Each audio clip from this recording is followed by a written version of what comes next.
بشراك يا أرض طوبى اليوم نلت على كل البلاد بهذا سيخ كل علا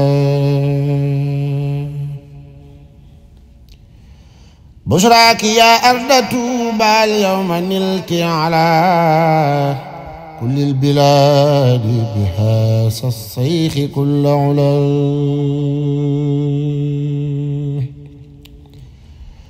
هذا الخديم الذي نجى المريدين من كيد المريد فهاسوا سؤل والعمل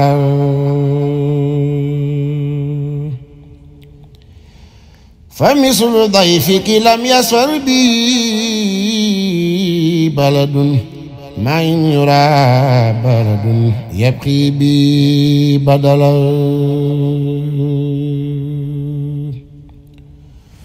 هو الإمام الذي ما خاب سائله فسائل الشيخ يحوي فوق ما سأله فللورى كان مثل الوبل نائله ودافع عن جميع الخلق كل بلد إن كان الشيخ أم اليوم مرتحلا فمت خير الورى قد صار مرتحلا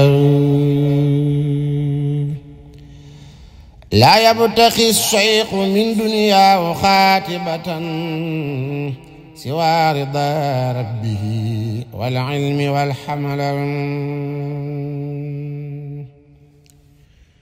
يحب آل التقى آل الحلوم فلا يجالس الخطب bu ànd ak ñaan ak sang su sedd nga àndal nga xam ni boo yabaloon kenn rek ci ñoom doyoon na ko sëg ëpp na ko waaye nga jóg ànd ak mboolem buntu kër yi Cheikh Moustapha yi ak Cheikh yi fa nekk ak taalibe yi ñëw fii ci bis bi nga xam ni sa bis la ñëw sa njaboot gi nga xam sa njabootu bopp la loolu nag day firndeel ni la mag ña bàyyee woon Cheikh si ma bàyyi la ko ci njaboot gi loolu lépp matal nga ko kon nag deful lu sant ak ngërëm ak jébalewaat boppam moom itam te da wax ni mi ngi nii rek fas yéene déglu ndigal ànd ko njaboot gi yëpp itam nag ndax xelam gën naa dal bu baax xëy na mu ne suta ñàkk xalaat waaye tiitaange mu amatul jaaxle amatul ndax sa taxawaay waaw ndax yëpp mat na te noonu lañ koy ànd ak njaboot gi lépp lu ñuy def ci kër gi ñoom ñi ñëpp lañ ko àndal li tàmbalee ci seet rek liggéey bu mu mën di doon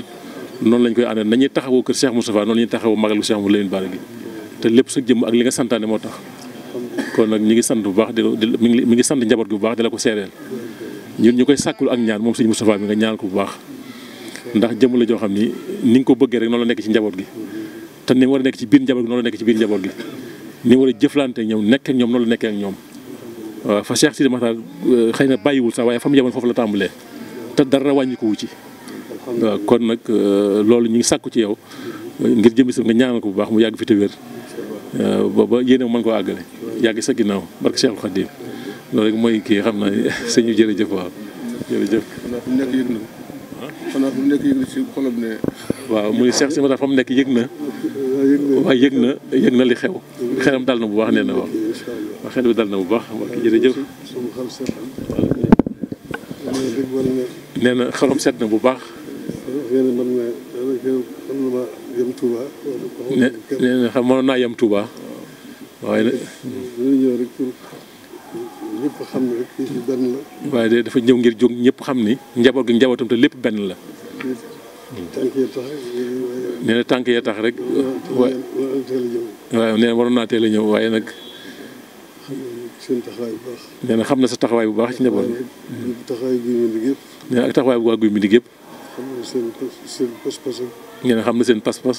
ak seen yéene. ak seen yéene. ci moom. ci moom mii.